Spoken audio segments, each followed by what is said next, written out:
What's going on, you guys? This is RBG, aka the Random Black Gamer, bringing you a video on the Transformers live action universe. And this is something that I have been talking about in length for I don't know how long now, and it seems like all the things that I discuss have essentially been corroborated from a show called Icons Unearthed, which is a show that recently released their documentary series on the Transformers film franchise, revealing more details that went on behind the scenes of the productions for the movies. Unfortunately, since this is a show that's being produced in Australia, many don't have access to it, but I'm pretty sure you can actually watch it if you have a VPN. That's how I was able to check it out. But if you aren't that tech savvy, then I'm here to give you a good summation of all the things that went down. It's just a painstaking process that I have to even do this, because if you guys have been following my lengthy videography, then you know that I have been talking about all of these things, as I said earlier. And it's a lot to talk about. Like, mind you, this was a two-parter. I didn't expect it to be that long, but it does actually go into detail about different aspects, from the director Michael Bay himself down to all the different people involved with the movies, particularly the stars of the movies and what they had to experience. Because as you guys know, when it comes to Michael Bay, he always has that #1 philosophy: utter and total baos, or mayhem. Because if you're casted in one of his movies, chances are you're going to be caught in the middle of an explosion, which he is notorious for. And admittedly, for the longest time, that proved to be a winning formula for Michael Bay. The guy has a very keen eye when it comes to directing action sequences, and thanks to his background in directing commercials and music videos, it lent itself perfectly to directing the Transformers films. I mean, to this day, the first 3 entries in the Transformers film franchise are arguably the best looking Transformers movies we've ever seen, and they are considered technical marvels in their own right. There's a lot of spectacle to them, the visuals look really good, and the CGI still tops most of the things that we see today. But unfortunately, that's where the compliments end, because if you've seen any of these movies, then you know that they don't bring anything else to the table other than their beautiful noise. And according to this documentary, the people that worked with Michael Bay got nothing but headaches from him, as well as a few injuries, with them saying, and I quote, Michael Bay oftentimes went a bit too far in pursuit of perfection, and how he showed total disregard towards the people and even the locations around him. Like, there was one example that they showed where this guy literally blew up a family's home in order to make an epic scene featuring Optimus Prime in Age of Extinction. We're not talking a set or a mock-up of an actual house, we're talking about the real house of a family. Somebody's family home made the ultimate sacrifice for Transformers. They blew it up. They blew it up. Now, mind you, this wasn't a deliberate blowing up of a house, but unfortunately the house caught fire, and what made matters even worse was that Michael Bay decided to take advantage of this situation and continue directing. So much to the point to where he was barking orders at the firemen, telling them not to get in the way of his shots. Because according to him, as long as it happened on the set, he was going to direct. Like, this is stuff that you wish you could make up, but you simply can't, because Michael Bay is the epitome of chaos and disorder when it comes to filming. I think one of the most insane and egregious things that I've seen coming from this documentary was the fact that this guy literally risked his entire team getting sick because he thought it would be a genius idea to film in an old plant that was dangerously toxic. Like, we're talking poisonous air filled with asbestos, lead, and God knows what else. And the documentary would go on to describe this place as so rich in history you could taste it, which is a bit hilarious and ironic given the fact that Michael Bay didn't have a clue.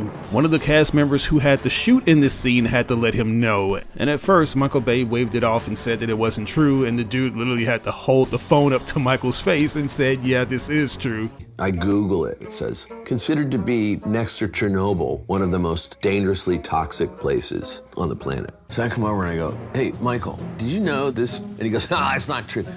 And I go, yeah, here. And I show him on the iPhone. And he looks and he goes, So yeah, if you couldn't tell by now, there is a very insane method to Michael Bay's madness, and sometimes people just get caught in that wildfire and they're forced to deal with it because he is the director. And I want to just take my time to segue into this, because everybody feels like the director calls all the shots when it comes to filming these movies, but that isn't necessarily the case. It's actually the executive producer that steers the ship.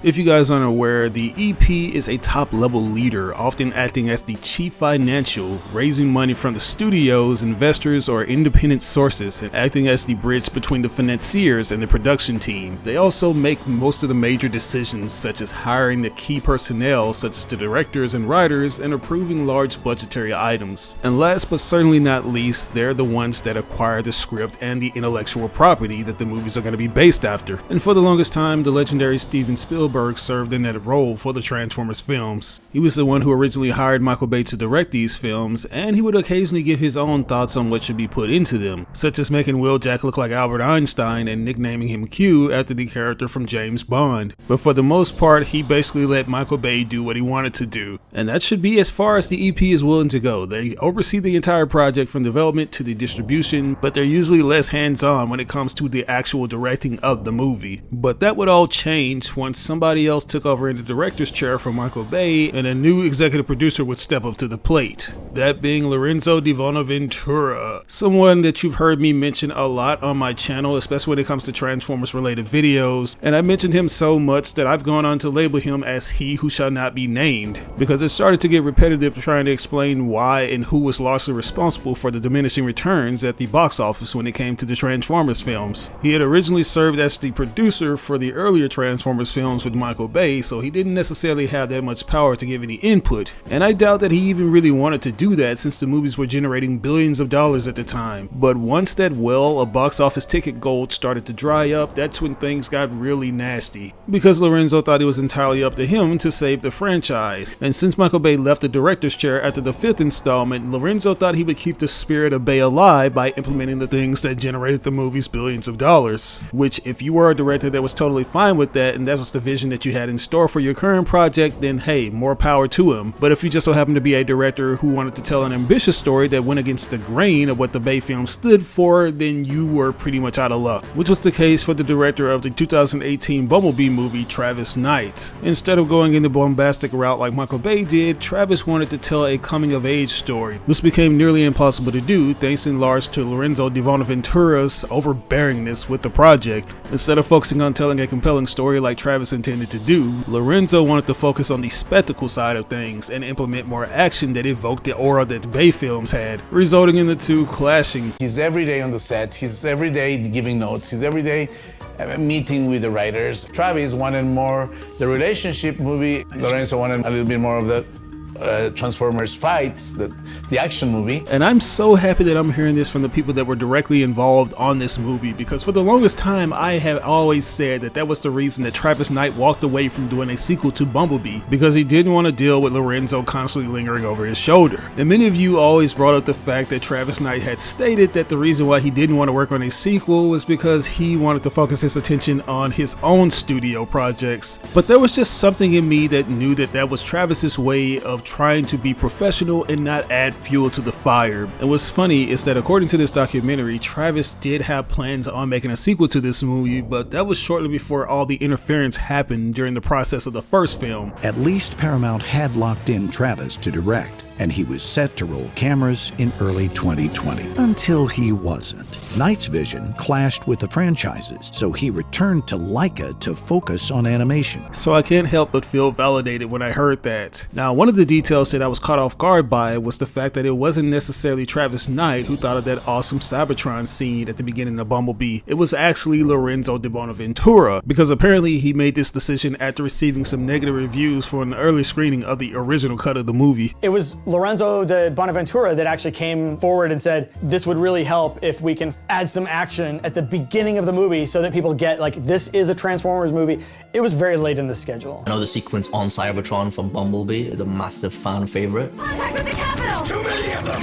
What it turned into is every scene that we wanted to see as kids. So I'm not too proud to give credit where credit is due, but I honestly believe that he should have stayed with the current format of this movie, because what he would try to do with the sequel was a big mistake. One of the biggest issues that I've had with these newer Transformers movies is the fact that their continuity has been left very ambiguous, because Paramount has yet to say if these movies are canonical to the Bay films or if they're their own thing, which I believe is being done deliberately because they want to keep the people that are enjoying this new run but hate the Bay films, but they also want want to keep the people that actually love the Bay films, which is why Lorenzo is adamant about peppering in certain elements that remind them of the previous continuity, whether it be utilizing the radio voice for Bumblebee and giving him a similar aesthetic to what he had in the previous Bay films, and bringing in Sector 7 as the human antagonist group that also served as the same human antagonist in the first live action movie. That way, if fans really wanted to connect this movie to the previous ones, they could do so by those particular elements. But the story was so far removed from anything we've seen, it could be its own separate thing. And you would think that since this film made $468 million at the box office on a $102 million budget, that Lorenzo will want to keep things steady and stay with this aesthetic. But no, he wanted more. He wanted to see the billions of dollars that Bay used to generate in the first few films. So he decided to take his Bayification approach to the next level in Transformers Rise of the Beast, which leads us to the newest director, Henry Cavill Jr., who had to go through the same thing that Travis Knight did, except it was a lot worse. Every time Steven thought he was finished with the movie, Lorenzo would come in with new ideas, continuously changing what the original script was. The production was falling behind, and the changes were coming from De Bonaventura. Every week there was a new script. Every week there were new scenes that we never...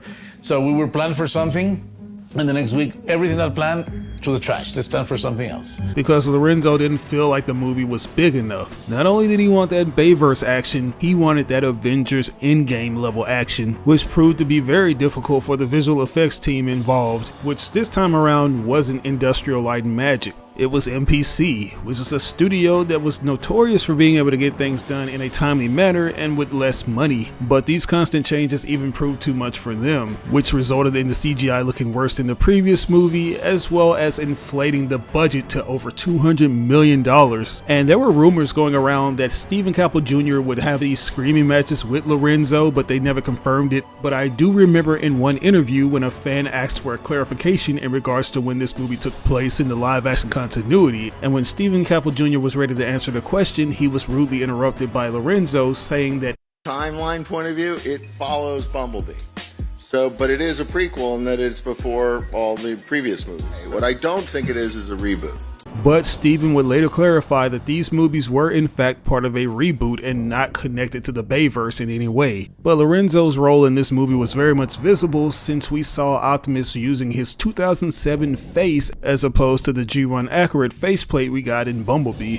And after all that constant hassling from Lorenzo, then you would think that this movie would be just as successful as the Bay films, but no. It only made $441 million at the box office, which is less money than Bumblebee, making it the lowest performing live action Transformers movie. And the thing that I was dumbfounded by, and what made me worry for the franchise, was the fact that the people involved with Transformers Rise of the Beast were blaming it on the fact that there was no Michael Bay, like he was somehow going to save the franchise. And it's no wonder why Paramount brought Michael Bay back to work on this undisclosed Transformers project, which apparently won't even be connected to the Transformers G.I. Joe crossover that was revealed at the end of ROTB. So yeah, there's that. It just seems like no matter what the studio or Lorenzo tries to do, it isn't working, and if they want this thing to sustain itself any further, then they need to pivot and actually try listening to the director, who has a clear vision of where they want to take the franchise. But that's all I got for you guys today. I just thought I would give my 2 cents on this thing that I've been seeing hovering over on X, because it basically corroborated all the assumptions that I made in regards to what was really going on behind the scenes of these films. But what are your thoughts on this? Do you feel like it's time for Lorenzo de Bonaventura to step down from the Transformers franchise as the executive producer, or do you feel like he should just back off and let the directors do their thing?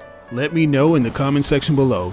As always, I ask that you like or dislike the video. It doesn't have to be a thumbs up, it can be a thumbs down. But if you truly enjoyed this video, it would help me out tremendously if you shared it with all your friends and followers on all the different social media outlets. Sharing is caring. But once again, this is RBG signing out on another video. I'll catch you guys later. Peace out.